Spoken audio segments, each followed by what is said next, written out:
Let us begin then. Hello, everybody, and welcome to the Mind Over Madness podcast with myself, Art, and Sean, the wonderful... Look at that face.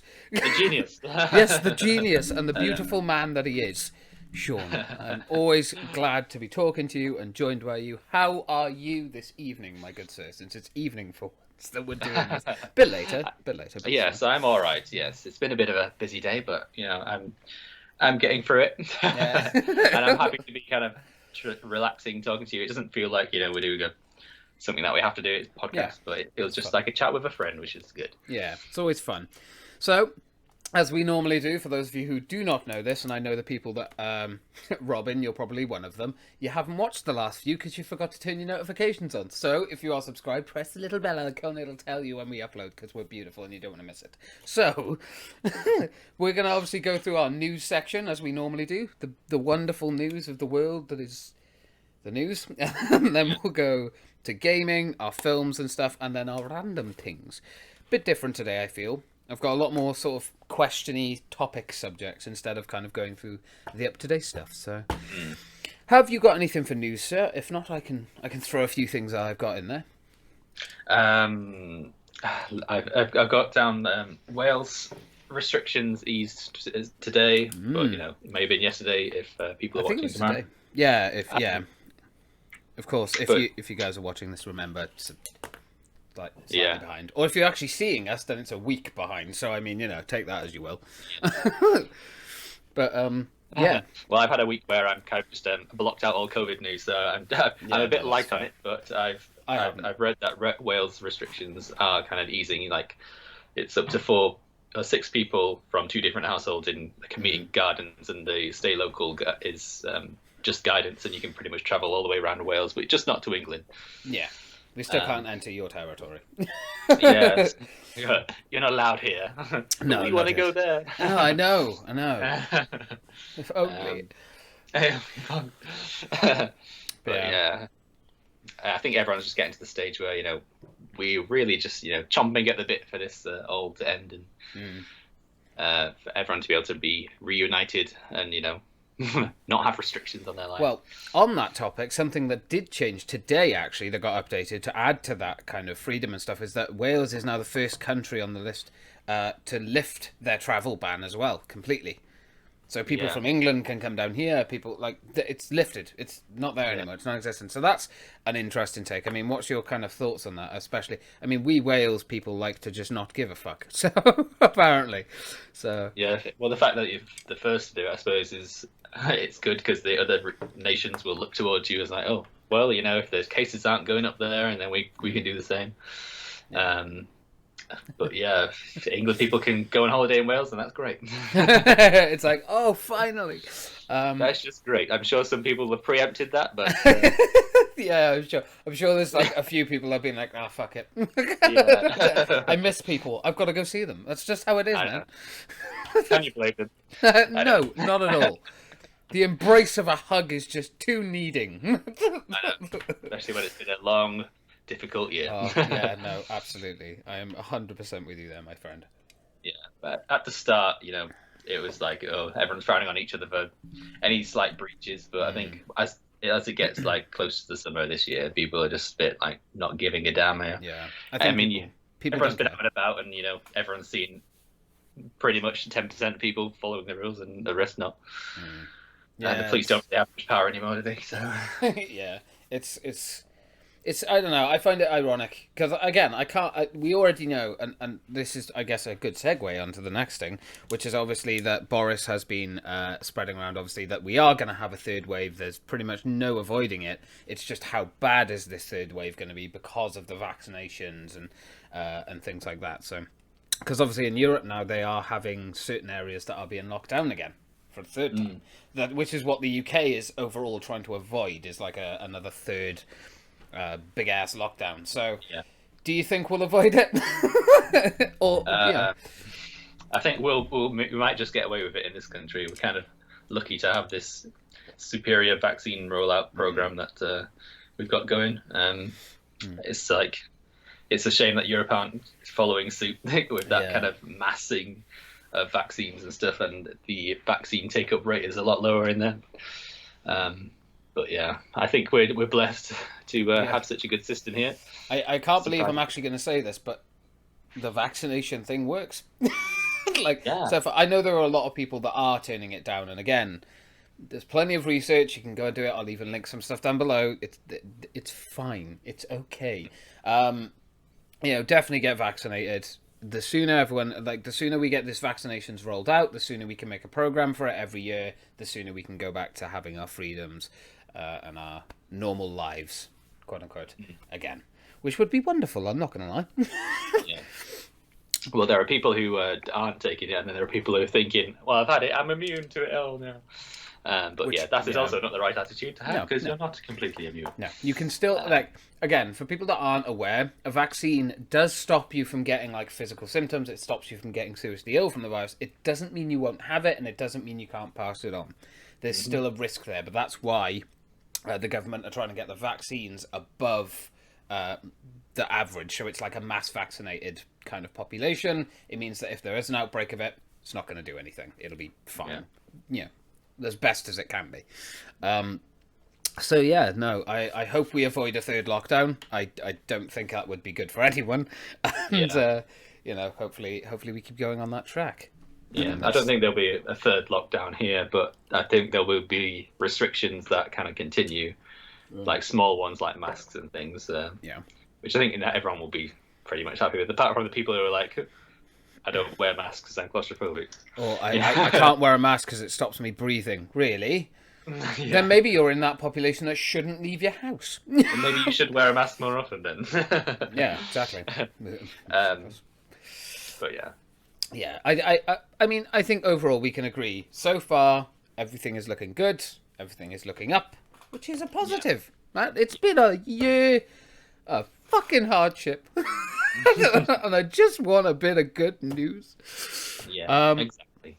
But there is some good news on the AstraZeneca vaccine, which I actually caught just before we started this podcast. So, over in America, obviously, and in Europe, there have been widespread concerns and stuff about the AstraZeneca, saying that they cause blood clots, there's concerns about it, it's not safe, blah, blah, fucking blah. So, 32,449 volunteers, all from the US, Chile, and Peru, all took part in taking the AstraZeneca vaccine, having both doses within the space of 4 weeks. The conclusions came to 79%. It was a 79% effective on symptoms. So any kind of symptoms and stuff like light symptoms, it was 79% effective of keeping them all out.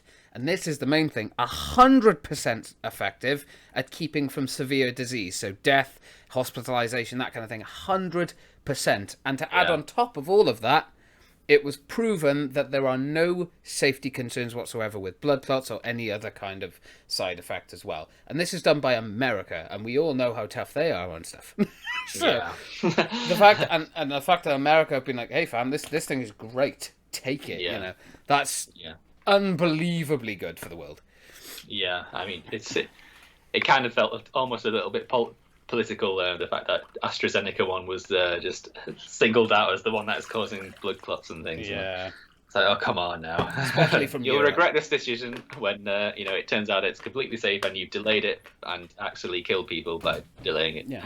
I mean, I'm not pointing at Europe and going, ha ha, fucking idiots. I'm one that voted to stay. But in regards to kind of how Europe have acted, it does kind of sometimes, I don't know if you would agree with me on this, but it does sometimes come across like quite petty, quite immature, quite silly. More so that they're trying to score points against Britain instead of just being like, right, fuck the Brexit crap for now. This is what's going on. We need to work together and get this sorted. It kind of feels like, well, we'll stop the AstraZeneca one and prove that we can deal with it on our own. And yet, I can't believe I'm saying this, but the UK actually has, in Europe, the most effective rollout of the vaccine and its success. Yeah, I think... Which is mad. Like Ursula von der Leyen, or whatever she's called. Like, I can't remember. But she's big hair, tough lady. Big hair, tough lady. She'll basically said, oh, well, we're going to stop all exports to the UK for the Pfizer vaccine. because they're not giving us, I don't know, because we're not sharing it out properly and stuff. That's companies have to like honor their contracts. It's not all about well, we're not sharing it out. Like that's the thing that we bought those like shed load of vaccines. So they're contractually obliged to actually send them to us. It's like nothing to do with like how we feel about them. Yeah, absolutely. But yeah, but then it turns out like one of the ingredients for the Pfizer vaccine is actually made in like Sheffield or something. Yeah. Which I didn't realise actually, and then it was like, oh dear. So I mean, but then there was like a statement by one of our ministers, like, "Oh, we will never stop exports," like taking the high ground. Yeah. It's like, oh yeah, that's good. Good points doing there. Yeah, that's a nice way of making yourself look better. And then that makes it then go, oh, nice. Yeah, it's I don't know. I feel like during this time, politics shouldn't even be even a thought right now. I know there's stuff that has to continue, obviously, but I think in regards to when it comes to vaccines and the virus, there shouldn't be any politics involved. It should just be what's best for the world. Let's go with that. Yeah, definitely. But, yeah. Anything else that you have on news, good sir? I must say no. we covered the Oprah interview last. Yeah, the controversial, roles. That was like big enough for a couple of weeks, I think. Yeah, literally. Exhausting. The only other thing I've got is Joe Biden actually did his first press conference as president of the United States, and although he did have a lot of jokes and he was came across very Obama-ish, trying to crack a joke here and there, and there have been concerns again about his age and his mental state because, my God, the man mumbled. He forgot what he was talking about at one point and completely went off track. He had so many notes, he actually got confused and was looking through them. Like, I mean, I don't think Biden is 100% great in regards to his policies and stuff, but I think he's a damn sight better than his predecessor. Yeah. But I am starting to wonder if there's a little bit of something, like it's falling up the stairs. Although, again, we did talk about that last week. Like, that just seems a bit harsh. All right, you fell upstairs. Leave him alone, for fuck's sake. But this, I watched bits and bobs, not the full conference, but I watched bits and bobs of it, and they're clearly either the pressure is getting to him or there's more going on with it because... when he fumbles and forgets stuff, it's literally immediate. It's gone. Yeah. So his age has been questioned. So I guess the topic I'm trying to discuss is: do we think that because he actually got asked if he's going to run in 2024, to which his response was yes. Yeah, exactly. So what's kind of your thoughts on like him possibly running again, lasting another 4 years? Do you think do you think there's like a limit? There's obvious signs here that clearly there's something not 100% right. Yeah, it does slightly concern me. I wouldn't say it like worries me a lot because if that's we don't live in America, so it's fine. Yeah, if that's the biggest thing they can like latch onto him about, then yeah, I don't know if that's that bad, but yeah, because. As we've said before, it's mostly a team of people, isn't it? It's not just him. He's just the hand of the face of it. But people want to look up to one figure and, believe in him. And if he's fumbling and stumbling and, not speaking any sense, then people are going to be like, yeah, there's going to really, be this guy's running our country. Yeah. But, I mean, yeah, as you say, it's a hell of a lot better than the other option. Yeah, who apparently is making his own social media website and... Yeah. He just begun. I won't name him because I don't want to give him more. He doesn't need more fucking press, but I hope he just fucks off somewhere, live on an island. It has been nice to kind of just not hear about him for a few months. Though. Yeah, it's been refreshing. It's like bye, bye, Salika. That was meant to be Shanika. It's right. Look, normally we film this podcast a lot earlier. Okay. I can't even get the right words. Yeah, I'll just fuck it. I'll throw anything in there. That's fine. Yeah. So his his age, will he be running in 2024? I don't think so. Yeah. I think his vice president might, or someone else. Yeah. Yeah, they'll come to some kind of agreement or things, but we'll see. We don't know. I mean, yeah, that's Trump 4 would have years. been going for another 18 years probably. Yeah, there's Jesus. There's still 4 years. There's still 4 years. It's Yeah. very early on yet. Very early on. I am 110 years old, and I am your new president. I have had the best vaccine, and it has cured me of everything, including death. I'm so old. I'm the best kind of old. I am the oldest president this country has ever seen. Oh God, can you imagine? He's the Yeah. one that gets immortality. Yeah. I'm beautiful great grandchildren. You're my I would great. do them all. Oh. Incest is wincest. It's not Make America Great Again. Make America, fuck again. Oh Christ! Rocket Man is no longer here, but I am. Oh Jesus! Right. Okay. In case he wants to use any of that. Yeah, exactly. Look at my new promo, 2 idiots. Winchester. Incest is Winchester. Jesus. Yes. Right. Okay. Well, since there is no more news that we we have to discuss, thank God, let us move on to something a little more chirpy. Let's go on to gaming. A lot of gaming news this week, but what stuff have you got there? What magical stuff have you got in your notes? Well, a game I got yesterday, which I've yet to play, is It Takes Two, and I've got good things about it. So I'm really excited to play it. I think just this whole genre of just co-op games, like it's very niche now, isn't it? Yeah. And it's like a really good thing that EA has like supported this original project. EA Originals, it's called. Yeah. It's the same with A Way Out, and yeah, I mean they can't do any wrong. They found this gap in the market, and they're rolling with it. And I hope it's as good as people say it is, because I'm really looking forward to playing it. Well, if it's even half as good as A Way Out was, it'll be fantastic. Yeah, I mean, it's a good premise as well. So I don't know how it can do much wrong, but I'm not going to set the bar so high. But, yeah, I'm definitely looking forward to playing through with it with you. But that'll be at a later date. I know you have pre-arranged plans, which you will go with. It's one of those things where when you get a game like this, you've got to kind of decide who plays it first. People fighting over it. No, I want to play it. Kick. Yeah. I'm a bit of an everybody hates Hugo situation after that. It's like, all right, if I have all these nice things, then people want it. But yeah. We'll play it, and then we will give our honest reviews in a podcast. Yes, definitely. Absolutely. There's a lot of stuff that needs to be played. I know by the time we do our next podcast, Outriders would have been out, and I'm going to be playing it through the Game Pass, so I can talk a little bit about that as well in the next one. I think these last 2 weeks have been quite slow. I'm not going to lie. It's been quite difficult, because the games I'm playing are going to take forever to finish. I mean, I started playing Squadrons, which is good. Everything I've played, which is excellent. It's very good. I don't know why towards the end, before EA lost like their exclusive rights, they decided now they would do good games on Star Wars, but there we are. But yeah, it's fun, exciting, action-packed. I'll be honest, I did sit there pretending like I was in the cockpit, and it's always fun. Yeah. If you had VR as well, that would be even better. It's like another experience, yeah.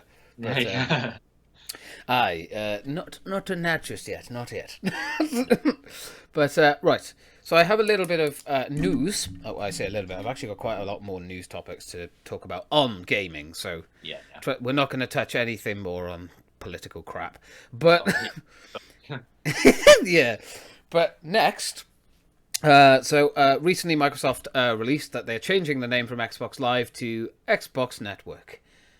I don't know how this made the news. People were complaining about the fact they thought they were losing Xbox Live. That isn't the case. It's just they're changing it to Network. I know they've bought Discord.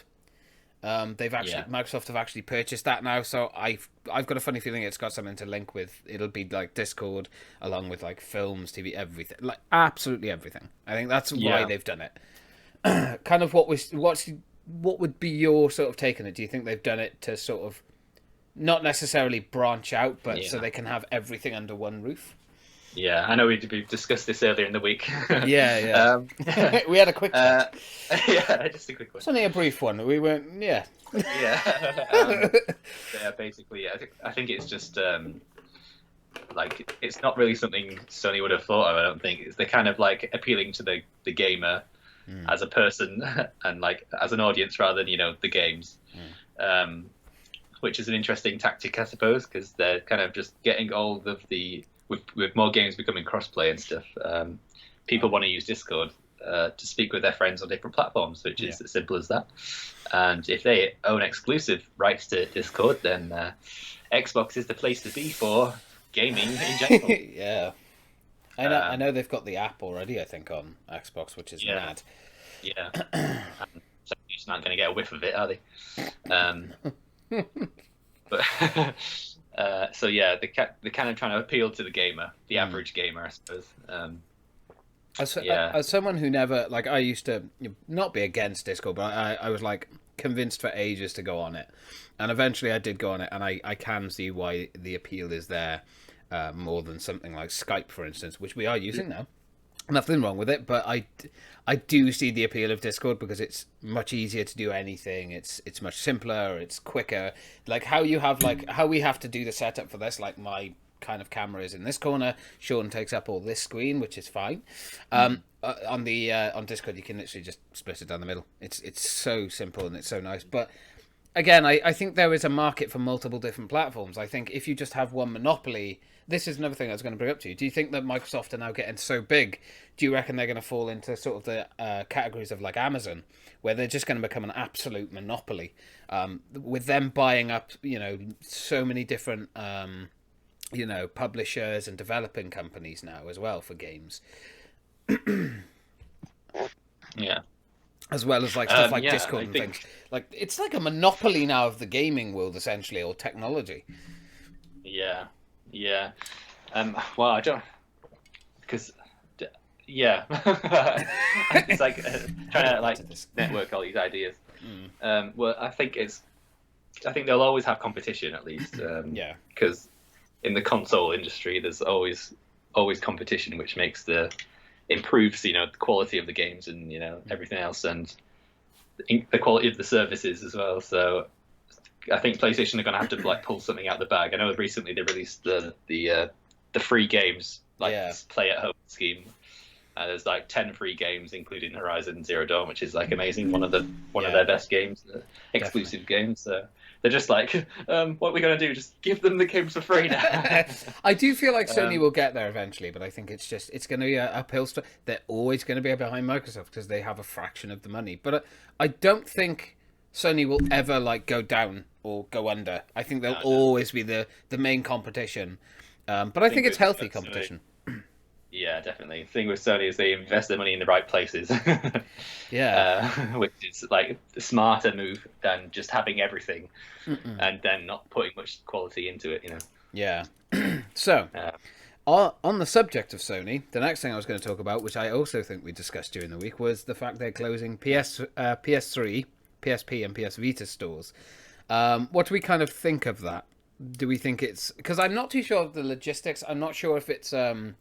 once the store is gone, you won't be able to download any of the like sort of online library that you have, or digital library. So I couldn't count that as a factor right now because I'm unsure if that's actually a thing that happens. Yeah.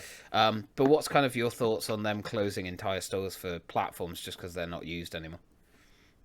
I think it's a bit like sad with and nostalgia reasons. Like there are still people these days who actually still have PS3s and PS Vitas and whatever have you, and they play them like regularly.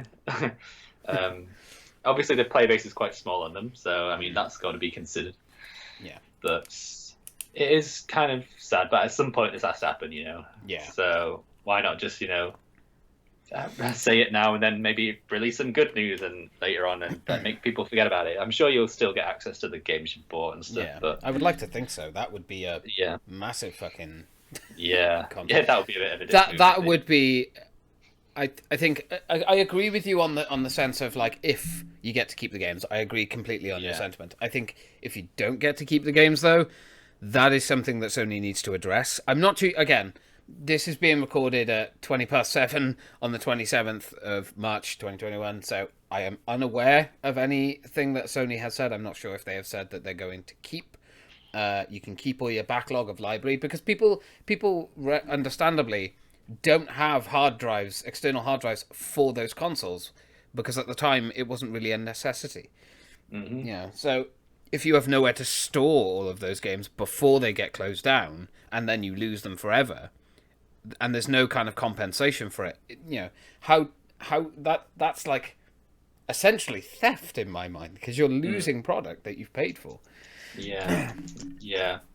It's probably one of those things where it's like written in the contract, and like there are servers for games that have to get shut down eventually. And yeah, well, this is what a lot of people are saying. Like, when you tick that little agree button when you buy something digitally, it means they can just fucking take it away when they feel like it. So yeah, it's a tricky one to get around, but yeah, I think as long as enough time has passed, you have to realize that it's not viable to keep these things running when they can using that assets to improve the current service and future services, which would be better. But no. What's kind of your thoughts on possibly this happening again? Imagine, let's say, we're another 8 years down the line. I don't want to think about that because I'll be a lot older. But imagine 8 years down the line, and then they're closing PS5 servers or PS4 servers. Kind of how do we think this will happen again? Do we reckon there will inevitably come a time where these storefronts have to close because they have to make room for the next generations and things? Yeah. Well, how old is the PS3 now? So that's like 2007. I think. I don't know. It's like 14 years? 14, 15 years? Yeah. So 15 years. Like, God knows where technology will be by then. It's kind of hard to say. But I think going forward, things kind of seem to be better, like libraried and like stored on your account now. So I don't think it's going to be a massive issue going forward. Like, I don't feel like they have to keep on doing it because they seem to be like between PS4 and PS5. There's a lot of the backwards compatibility thing is a big thing, and we're in an era where people want to keep their stuff. I think in the olden days, people were kind of just like playing games, and then the new console came out, and fuck it, that's straight throw them away. Next console, yeah. No, I can imagine. Yeah, that's about right. Sums it up. I mean, I've got all my old consoles. I've still got all the discs and stuff. But that's my next question to you. Do you? Oh, sorry. Go on. Yeah, I kind of forgotten, but it's like if you want to play those games, you keep those consoles. Like, if you're so precious about it, then keep the console. But yeah, sorry, go on. No, yeah, sorry, I like interrupted. I was like, oh no, Sean. Speak, my child. Speak, my child. So what was I going to say? Oh no. That's it. Right. So, kind of, where do you stand? Are you more in the digital library and the digital world, like kind of buying things digitally, or are you more up for? I mean, I know the answer to this, but are you more up for, kind of having a physical copy, so you know that no matter what happens, you've always got that game. It's always going to be there for you and yours. Yeah, I'm more up for the physical. I like to be physical, okay? I like the physicality. I can't see many downsides of having physical over digital apart from convenience. Because you can resell it, you can give it to your friends to try. I mean, and thank God we're not in the era of PS3 where it was like online passes and stuff, where you got one code in the box and that was it, and they wanted you to buy different ones if you gave it to your friends. Thankfully, that retired because it's probably unpopular. Yes. Yeah. And I've forgotten whether I'm like Joe Biden. I'm like Joe Biden. I'm like Joe Biden. I just can't keep track on one thought. It is. It's just. It's later. It's just how it is. I mean, I'm more of a digital boy. That's just how I am. Mainly because it's cheaper. Like, where I normally find that games are cheaper sooner. Yeah. But I can understand why physical copies are probably more safe to go down that route instead of, Well, I bought the most recent game I bought. It Takes Two physically, and I managed to get it like £5 cheaper than on the digital store. But that's a unique one because it wasn't like a retail price game or something. Yeah, it's more along the $30-40 mark, or £30. So yeah, because I figured if it's a single player game, I'm not going to keep it forever. It's not like a one that I'm going to keep going back to forever and ever and ever. Well, any game will keep my interest that long, but for very a few. long period of time, very few games. then I might as well kind of play it with the select friends I have, and I don't have that many friends, so yeah, should be quite quick. Well, less friends, but they mean more to you. Yeah. That is bad. Then then I can sell it after that, and probably make almost as much back. So. Yeah, no, that's fair. I think that can go towards the next experience with co-op games or single player games. So. Yeah, the next. I feel like it's win-win. The next gaming experience, whether it be the new Watch Dogs or something else. Really, Watch Dogs? I don't know, but yeah, no, I completely get you. Yeah. So I got two pieces of. I've got two pieces of gaming news. So I'll quickly blast them out. So Back for Blood, the zombie shooter that's made by the same Left 4 Dead people who made Left 4 Dead. It's been pushed back to October. I'll be honest, I'm very upset because I was genuinely very excited for it. But I saw that news. I'll be honest. If they're pushing it back to make sure that the game is better, to make sure that it's more polished, I'm absolutely all for it, and I can wait until October to play it. And it did already look quite polished when they do gameplay demos and stuff. So if they can improve it even more, they must be wanting to get it flawless there. Absolutely. Maybe they've come up with a new gaming concept or idea to throw in there after feed. Because the thing is, I know they released kind of the early access and alpha gameplays to people, and then it's convenient how it's been pushed back after that. So I feel like they've been given a bunch of feedback and they've gone, cool, let's implement all this, then we can bring the game out. So yes. I think everyone's learning from the Cyberpunk incident. At least let's fucking hope. So, yeah. Yeah, I can't wait for that one to get back on track. Yes. Because eventually I would like to play Cyberpunk. I'll be honest, but I'm not playing I'm it. Completely opposed to playing it. It's just all this backlash against it and the bugs. I once it's polished, sure. And once the next gen version comes out, I'll grab it. But yes, there was some news on the new Call of Duty, the yearly game that never changes. And apparently it's actually the name of the game has been released and what it's set in. So it's set in World War II and it's going to be called Call of Duty Vanguard. What's kind of your thoughts on that? They're going back to the World War II stuff. Well, I've always been more of a fan of the older Call of Duties, set in the older times and World Wars and things. But at this point, even I don't give a fuck about it. It's just so many of them at this point. It's they're the same game every fucking year, just different skin. Forward, COD is dead to me. I think it's more I enjoy the campaigns of them, but that's not worth paying. What is going to now be £70 for the base game? It's not worth it. Yeah, they've been lining their pockets with fans for over a decade now. Two, I think. 2 decades, and so it gets a time when you need to stop reskinning the same thing and have some original idea. Yeah, just change it. That's the thing I'm going to be looking out for and kind of like Call of Duty, Battlefield, those kinds of games now is what's different, what's unique about them. If there's nothing fucking changed, why would I get it? Yeah, it's less of a games company, more of a machine now, Activision, and they found kind of that perfect money making scheme, and they just keep pumping and pumping. And it's ironic that they keep firing over 200 people after they had a successful record-breaking quarter of money. Get rid of 200 employees. We don't need them anymore. It's wankers. And I don't like any kind of style of game where it churns them out every year, like FIFA and FIFA all the sports games. But EA. Speed, I think. Do they do one of those every year? I don't know. Yeah, most of them are like yearly releases. Yeah, so they just never hit the spot really. No, because it's just the same thing. Or rarely they do. Sometimes they might pull a good one out. But, it's like that thing, isn't it? It's like, why would I spend £70 on your newest COD when it's basically no different to the oldest version I can get on there for £5? Yeah. You've already got COD World War II. So, you can't call a COD an era and then have another COD in the same era. Have something different. Do something unique. But fuckers just they don't want to take risks anymore. In an alternate timeline with time travel and stuff. See, Go all Titanfall on us. yeah, exactly. Titanfall was a fucking fantastic series. Yeah, because it's like pushed the boundaries and made something unique. I love Titanfall 2. The Yeah, story to Titanfall 2 in the campaign was so good. yeah, I know a lot of people weren't fans of it, but I don't give a fuck. I liked it. It was I different. liked it. Different. Some Yeah. different Emotional experience. and Yeah. fun, unique. Yeah, I got to be in a giant mech suit and shoot people. Who wouldn't Yeah, like that? yeah, But yeah. absolutely. Absolutely.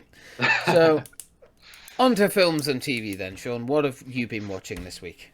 Well, Have a bite of today my I basically finished off Captain America: Winter Soldier because I realized that was one Marvel film that I had not seen in this timeline. Because of the recent release of Falcon and the Winter Soldier, I was like, "Who the hell are these guys?" And then, of course, found out. I watched the series first, which was probably a mistake, but then I've watched the film, and I thought, well, I'm used to watching things out of time. But I enjoyed it. The action scenes were so good in the film. And yeah, the Winter Soldier is so interesting, and Hydra, and like the origins, and yeah, I love it. I'm looking forward to watching that. Yeah. That was the film, by the way. The series. Yeah, that's very good as well. It's more of a Marvel series that people would have expected over WandaVision, which I will mention in a second. Yeah, of course. But yeah, I think you'll like it. I won't want to say too much about it because I won't spoil anything. Yeah, I'm looking forward to sitting down and watching Winter Soldier and Falcon. It was unfortunate because my Disney Plus just ran out, and I could renew it, but I'm waiting until my next payday, and then I'll renew it then. WandaVision as well. I finished that off finally. I know we both finished that. Yes.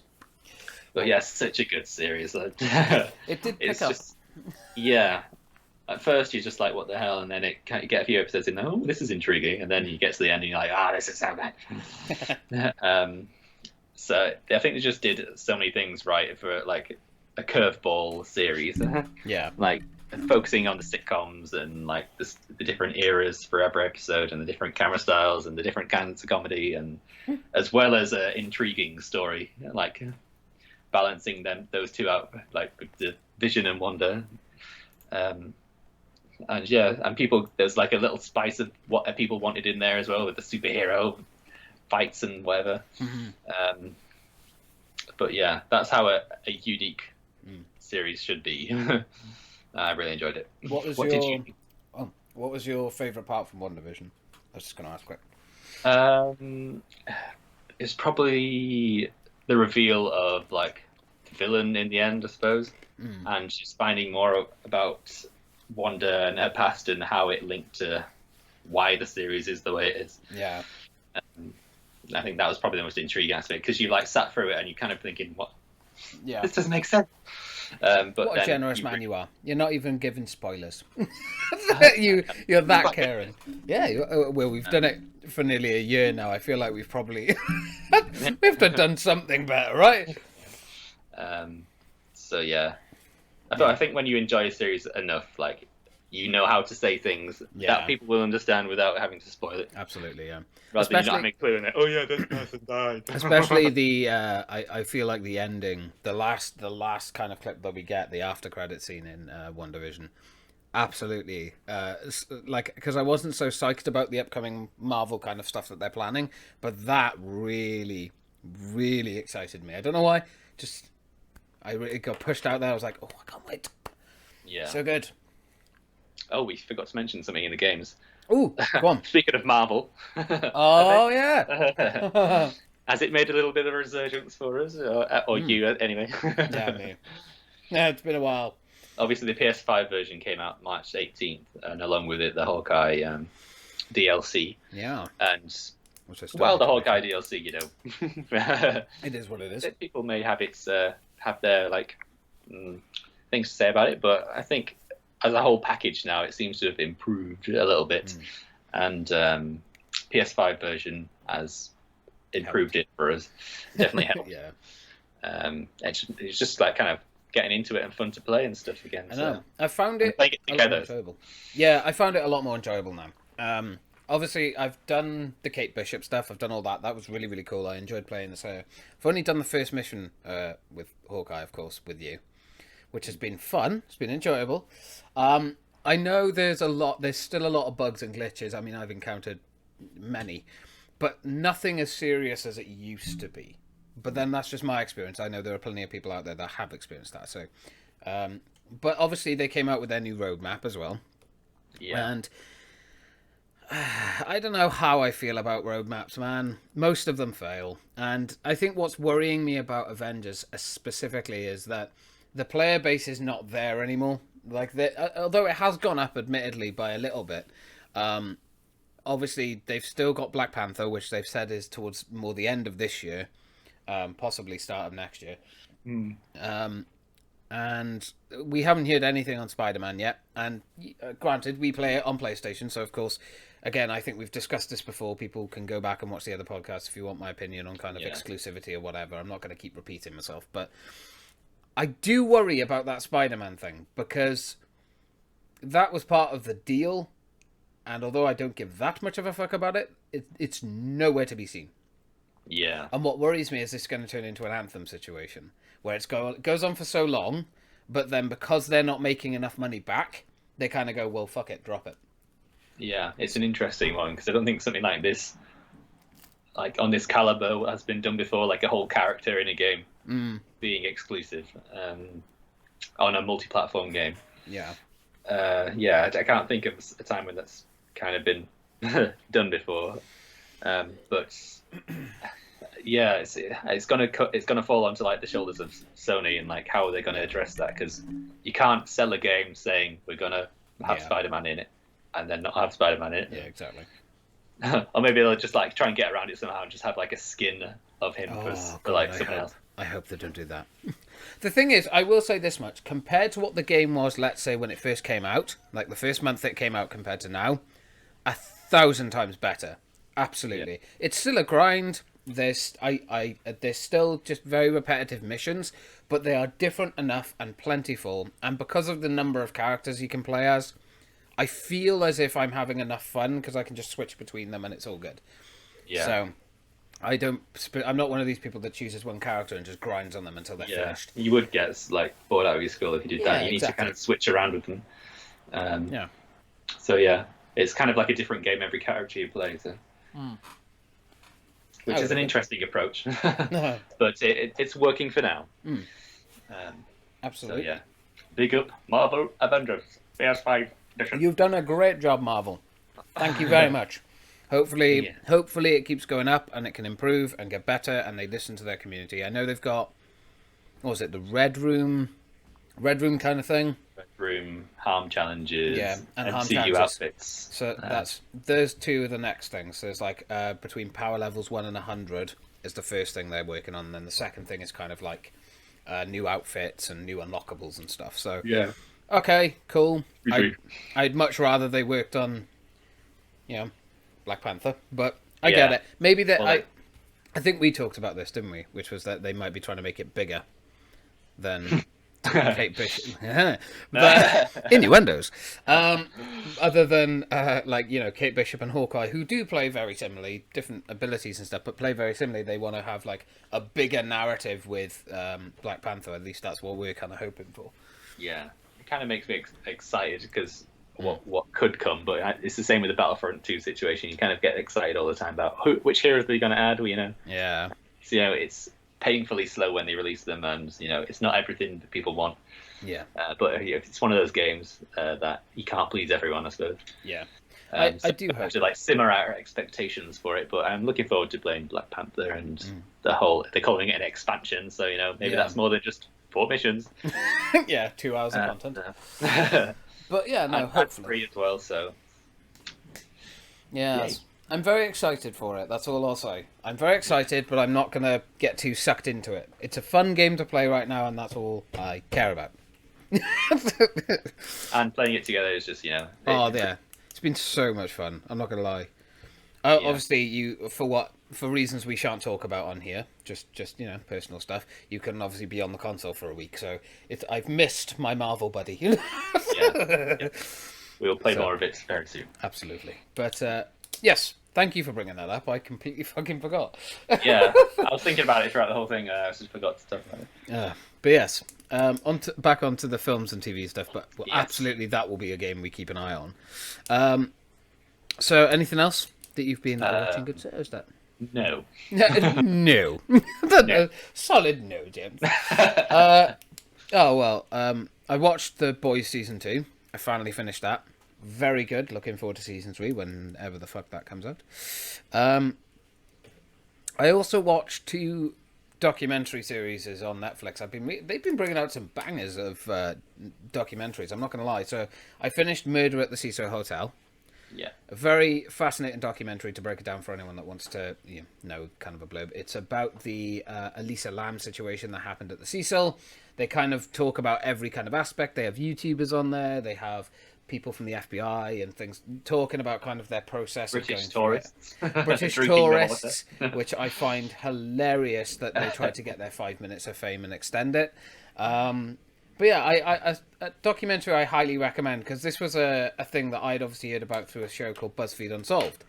And I never really looked into it more than that, so I was quite more on the kind of conspiracy, paranormal side of it for a very, very long time. But this documentary really helps flesh out certain aspects of it, and certain things that you won't have seen unless you paid attention. So, highly recommend that. What did you think of the whole YouTuber angle on it?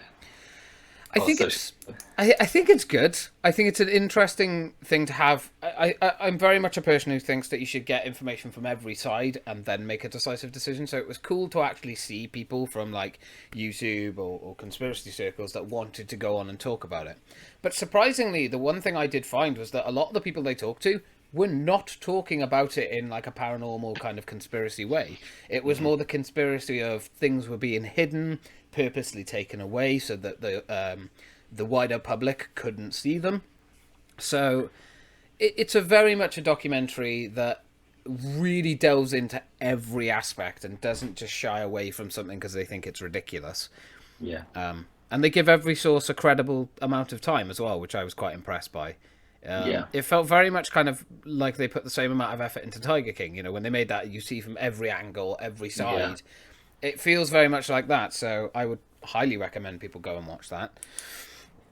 But yeah, no, I do think that to answer your question more directly, yes, I like the idea of having people like that on there because it gives another perspective, and they were very respectful towards them, and yeah, I like it. It was very, very interesting. What was kind of your take on it? What did you think of it?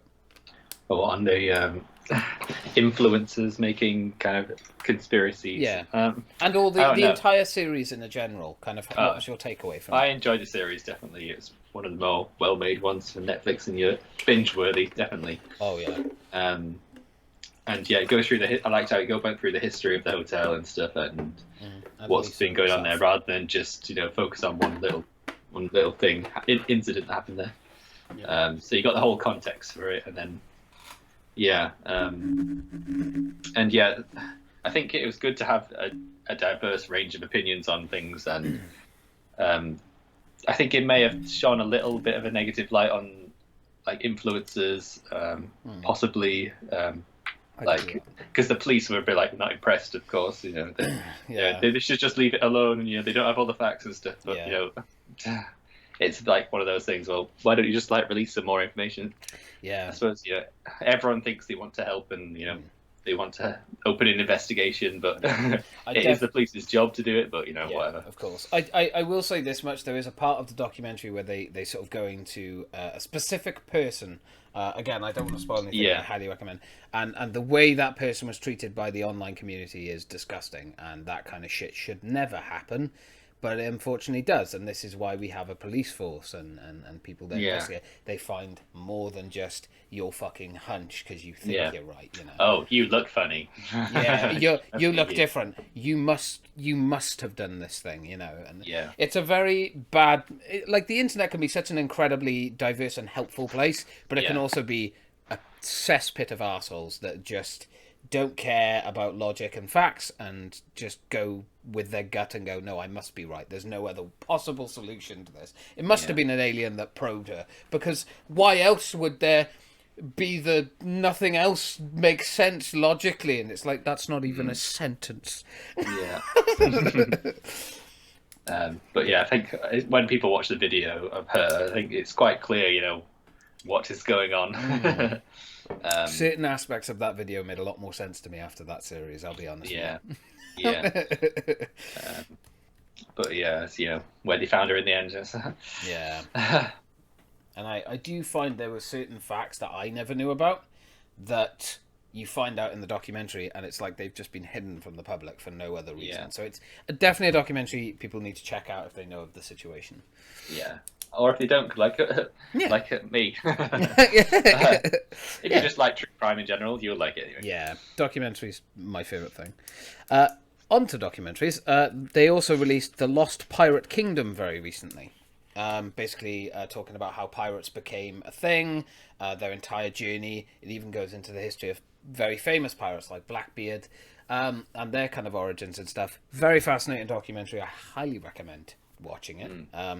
I'm not a big person into pirates and stuff like that, except for Pirates of the Caribbean, of course, but as everyone is, James. But yeah, no, I think it's a very fascinating and interesting tale about how it all came together and how it worked, and the diplomacy that, these so-called evil pirates stuck by a certain code, and it's incredible. Very, very well done. I need to watch that one. I haven't seen it. It's very good. I highly recommend it. Very, very interesting one. Oh. And the last thing I've got for this was actually a question. So, obviously, during the pandemic, a lot of things have changed, and that includes cinema. Obviously, digital premieres have now been a thing that have been quite prominent, I would say, in the last few months, especially. What's kind of your take on it? Do you think it's a good thing, a bad thing? Do you think it's actually the future? Do you think it's killing off, because I still have a guy that literally delivers DVDs every week that I rent off him. Do you think it's killing out smaller businesses like that? Or kind of what's your take on it? Yeah, it probably is killing the smaller businesses by doing it. I think it's acceptable during these times when, cinemas aren't open. There's no way to kind of watch new films. But I don't want it to be the way forward. I mean, people are probably thinking it might be because it is more convenient, and you're basically cutting out the middleman. I'm sure there'll be costs saved by people, but then it'll also negatively impact cinemas and negatively impact a lot of people and just fill their pockets of the producers and executives and stuff, which is not great. And have you seen the prices of these things? Yeah, they're not exactly cheap. It's far more expensive than going to the cinema. Yeah, it's like you're starting to pay for your own bloody couch. Yeah.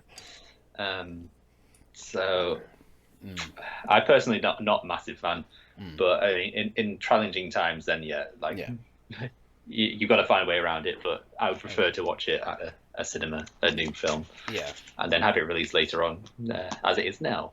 Yes. Well, was. I think it's definitely an interesting it's definitely a way they've dealt with the pandemic, and I think it's a very constructive and good way of dealing with it. But I do think there is something special about the cinema experience, and I think especially paying £20 to £25 to watch a film one time, just to rent it, not even buy it.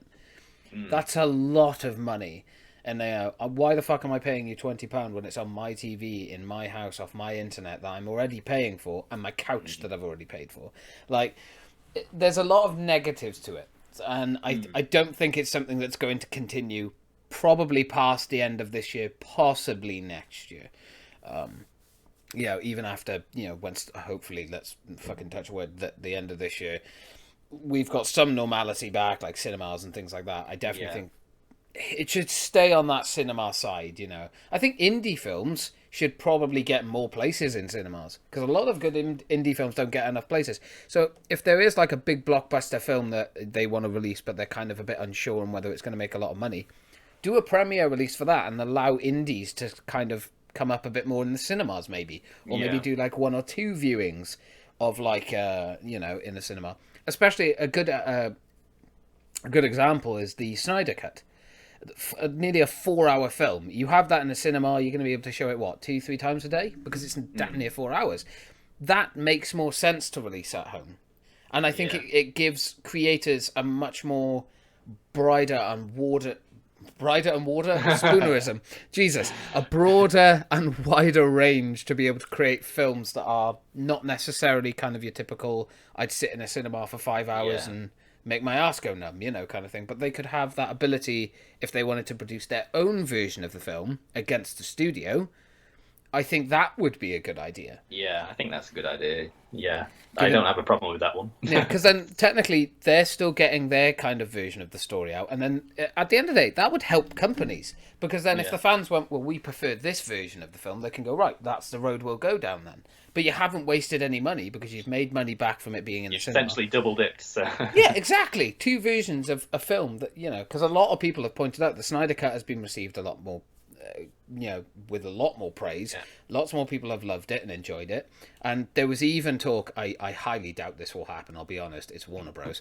But there was even talk about Snyder taking it back over and bringing it all back out again. And continuing with what was called at the time the Snyder DCEU verse. Yeah. So I think that would be the way to go. Let directors and director's cuts come out maybe digitally, but have cinema still be there for the actual theatrical cuts and things. Yeah, I agree. Like the cinema theatrical release will be the canon release for whatever reasons, but digital platforms can go ham on the go ham on the director's cuts in there. Absolutely, very good. I'm glad. All right, then. Now we are on to our final part of the show. For those of you who are not aware, we call this moment the Random Things. This is where we have random subjects and topics that we sometimes talk about. Sometimes they're super long, sometimes they're super short. It all just comes down to what we talk about and if we want to continue talking. And considering it is 10 to 8, I don't know how long this part's going to last, but it's probably not that long. So, let us get into this. Have you got any random things this week, Sean? Anything? I think it would be best if you started us off. Oh, okay. Do you want? Okay, I can go with that. So, and that totally wasn't a avoidance because I haven't got anything. Okay, so the first thing I wanted to talk about was kind of mob mentality, not cancel culture. We have talked about that before, but mob mentality. So, I've got very limited experience. Well, I say limited. I did stream for many, many years, but it wasn't like to an extent of where I had an audience or whatever, like big views.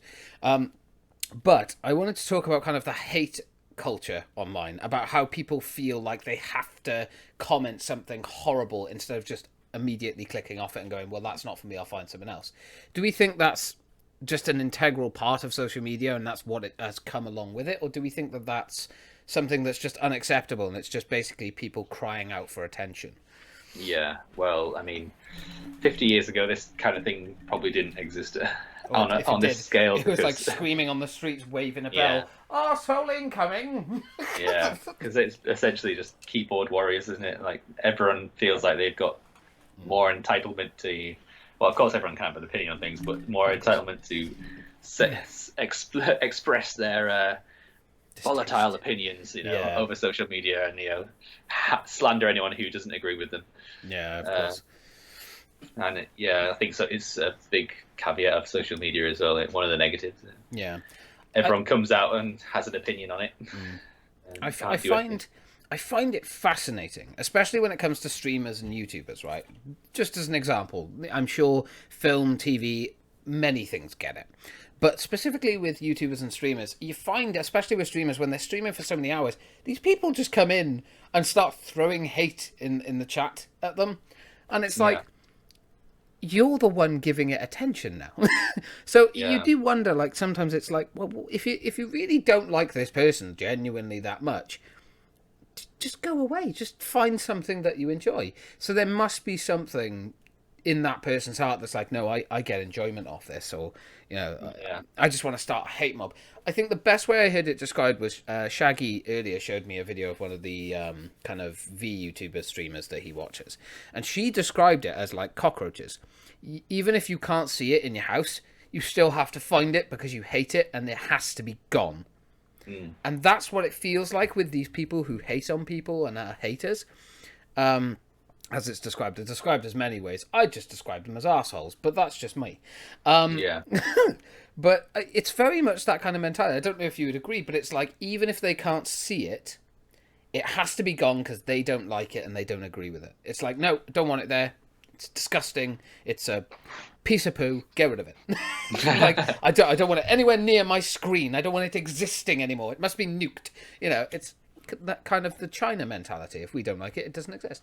So, I mean, would you agree? Do you think that's kind of how it is? Like, have you ever experienced that kind of thing of like, oh no, it must be gone, or is it just like, fuck off? I don't know. I just can't. It's one of those weird things. Like there will always be trolls and people who are wanting to, voice a negative aspect on something which they have no right. Saying, I was literally in Pennington Flash today, and like a load of boys who went past on bikes was like, "Oh, what breed of cat's that?" To my dog.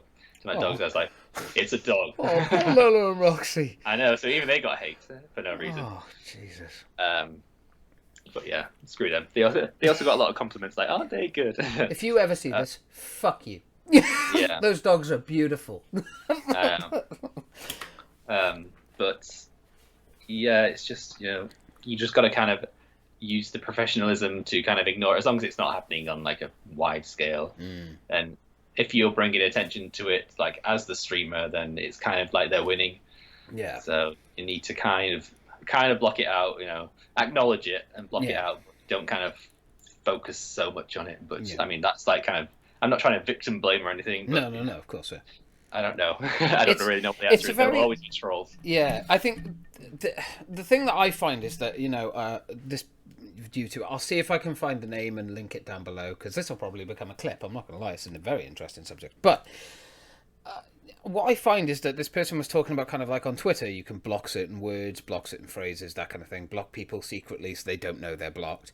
But doesn't that just give them more power? Like, even if they don't know about it, right? So they get blocked in a stream, they're like, great, I've got under their skin, and they carry on. As you said, isn't it better to just ignore it? Don't even give them the time of day. Yeah. I mean, in my mind, I only ever experienced someone coming into my stream and being a dick, like, I think one time. And it just made me laugh, because I thought, I'm literally a nobody. I have no views, and you've just literally come in here to tell me I'm a dick and then leave. And I found Sorry about that. Sorry. No, it's fine. I found it so funny, and so just it occurred to me. I was like, people get this every day. Like, people get told to kill themselves and stuff, which is, by the way, foul. Yeah. But like, these people must do it for attention, or literally just because they cannot even entertain the idea that even if they don't watch them and it doesn't affect their life in any way, that person has to be gone, or that thing has to disappear. It can't exist in the same world. And I'd love to sit down with someone like that and just be like, can you explain to me, like, where does this come from? Like, I'm so, like, enthralled. But the thing is, you probably meet them on a daily basis, Yeah, They're that's just, the thing, yeah. Average people, walking around, could be neighbours, could be co-workers. It's like, but they just turn into this different thing when they're at home, bored or whatever. So. Yeah, I think that's the thing. I think it's just entertaining for people, I suppose, to just, make themselves feel better. It feels like people are looking for something to be upset about these days. And I find that so just strange. Why would you... Karens. Karens and... What was it? Karens and Kenneth? Or Kevin's? Kevin's, that's it. Karens and Kevin's. I don't use that often, but, there it is. But yeah, no, I just found it very, very strange. I guess I don't experience that mainly because I don't use social media anymore, but I mean, does that change it, really? Like, if these people weren't on social media, would they just find something in there? Like you said, when you walk past people, they insulted your animals for no reason. Like, even if we didn't have social media, these people clearly will carry on doing what they do. Yeah. And it's, I don't know, I find it baffling because... It's one of those things that if you're in your own home, you're not going to get things like that. Where with social media, it invades your home as well. It invades your personal space. It's in your pocket 24/7. Yeah. So I don't know. It's a weird topic, and it's something I could talk about for ages. But we won't talk about it anymore. That's that topic. I think overall, I would say people that do that, just ignore them. Oh God, excuse me, hiccuping. pardon me. Just ignore them, let them move on. Don't even give them the time of day because that's what they want. They want attention. So Trolls feed on attention. So yeah, just fuck them. Don't bother. Don't actually fuck. That's not what I'm saying. That's like a present. Don't do that. Sorry. Right. Okay. Next random thing. So this is a very taboo subject, but I think it'll be an interesting one for me and you. Should a YouTuber or streamer hook up with a fan in any way, or should they ever have that kind of relationship with a viewer of theirs? Like, do we think that's okay? Do we think it's not okay? Do we think it's okay in certain circumstances? Like, what's your kind of take and opinion on this? Well, I don't see why not. Yeah, as long as they're consenting adults. Yeah. Make that clear. I don't know. How is it any different from like seeing someone on the street and then wanting to meet them, or talking to a friend at school, or making friendships? I don't really see how it's much different to that, because you're just kind of finding someone. You kind of just like making shortcuts to things you're interested in. Yeah. I think the reason I bring this conversation up and stuff is because we see a lot of controversies about YouTubers obviously doing horrendous things and going down avenues that we won't discuss here because that can be for another day or whatever. But what I always found interesting was kind of there's a power dynamic when you think about it, right? I mean, think about it. Someone has come in, is following this person, looking after them, like looking up to them in some circumstances, and kind of being like, hey, I like this streamer, they're really cool and stuff. Just isn't there some sort of power dynamic technically as the viewer is looks at this person, whoever they are, and is like, or like a fan of theirs, like whether it's an actor as well. Take actors for instances. We look at actors and they're like, oh my god, they're so pretty, or they're so handsome, or damn, look at their ears. Imagine if that person got messaged by that person and then a relationship started. Isn't there kind of like a power dynamic? Like, is there a scale on it, or does that not fit into the equation if they're adults and they're consenting? You know what I mean? Yeah. So they know better. It's very situational, isn't it? Because it's there's this whole like TwitchCon and things, like internet celebrities. Yeah. People may think they're like visiting a load of streamers, which are celebrities now. Yes. I suppose it's just like that celebrity thing, but you just have to be careful who you meet, and I would say it's very circumstantial. How else would you meet someone? Maybe you meet someone who they don't know that you're a streamer and stuff. So yeah, exactly. I think if you're someone, let's say on the scale of like PewDiePie or Pay Money Wubby, who's a Twitch streamer with 30,000 people that follow him and stuff like that, or Ludwig or anything like that. I think if you've got like a humongous audience, there's more tabooness to it, I think, because there's so many different people then that this is not how, I'm not saying these people look at it in this way, but there are obviously, and has been proven, there are people out there who have these audiences and have like a crop to choose from, like, oh, I'll have you tonight, I'll have you tomorrow, and then they're kind of emotionally leaving these people with nothing. Well, it's just like what music groups have been doing for ages, roadies. Yeah. Oh, that's true, actually. Yeah, no, I never even thought about that. Yeah. That's a very good point. Yeah. Going on tours and, sleeping with fans, and that's just like, that was part of rock and roll, wasn't it? Wow, yeah, that's an interesting point. I didn't even think of that. Yeah. Wow. So that's the power. And then they're just ditching them afterwards onto the next gig. Oh, Christ. This is not to make this is not meant to be like a depressing topic. I just found it interesting because I wanted to, bring it up and have a chat about it. But I do find that I didn't even think of that, actually. Bands do that. They got, like, not all bands do it. They go around, they sleep with probably women, more men, so whatever. In the past, but yeah. Who knows? It definitely still happens, but not as often, probably not as frequently as it used to, but yeah. Because of the culture and everything and how it's changed. But no, I agree with that. That's a fascinating point. Ooh, damn, Sean, you've given me something to think about. That's genuinely. You're writing it down now. You're like, just give me fucking notepad out. That's a very interesting point. Well, there you go. Sometimes we get interesting quotes and points that are made in these conversations. That ended that quickly. But yeah. It's already happening elsewhere. So Wow, yeah, that's a good point. Because I also put on there like involving like fans and stuff in videos or streams, kind of what's. But then I guess that falls under the same thing because technically, if you look at like bands and stuff, some music videos have their fans in it. That's maybe not on such a personal scale. Maybe I don't know, but then that's another. Yeah. On like even darker subjects like Jimmy Savile, if people see people on TV, Yeah. They're big fans of him. Any kid that ever met him was like, "Oh my god, this guy's amazing!" But of course, he's abusing that power. Yeah, and that's like again, that's why I brought it because like you have YouTubers like Austin Jones. I don't like naming them, but just as an example, I won't name anymore. And there have been plenty of people more recently that have been called out for dubious behaviour and acts as well with fans and underage people as well. And I think if you're two consenting adults, in my mind, I don't see the harm in it as long as you know what you're getting yourself into. Yeah. I don't think a relationship can come out of, like, say you look at like I said, someone massive with millions of followers. A relationship is going to be very difficult as a fan to that person because I feel like jealousy is going to be fucking ripe everywhere because that person's going to be meeting and greeting hundreds of thousands of people every year. So, that's a little different. But I think smaller people, smaller creators, that's fine, I think. I don't see the problem with that. But I don't know. Maybe that's a question and a conversation to continue another day. Yeah. Difficult one. A very broad subject with lots of variables. Yeah. Definitely. But that is it. I don't have any more. Do you have any random things or...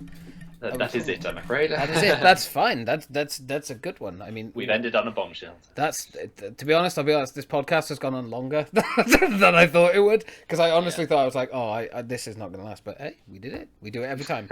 Pulled it out the bag. Dream team every time. So yeah, couple of short announcements. Obviously, for those of you who have managed to stick to the end of this, thank you very much. You would have noticed the first version of this was the audio podcast. So this is how it's going to be. The first week will be an audio release, and then during the week there'll be 2 clips that will come out from this actual podcast with me and Sean talking, and then the following weekend the video version of us. You'll see our beautiful faces. So, yeah, that's the plan for now. There is also going to be another bonus podcast that's going to be filmed next week. I'm not too sure on the release date for it yet. But I'm going to be interviewing someone with OCD. We're going to talk about how it affects their life, the changes and things they go through. And, I hope people will enjoy it and find it fun and a different take. But, thank you very much, Sean. I know it's very late. Thank you. Or later, later than we normally do it, and it's probably quite tiring. Yeah, we wanted to get this done today, and it happens. It happens. We make it happen. Thank you very much, Sean. Thank you to anyone who is watching this or listening, however you like to obtain the podcast. And I hope you enjoyed. It's been an absolute pleasure as always, Sean. Love you to bits, and we'll speak to you guys in the next one. Catch you guys later. Bye bye.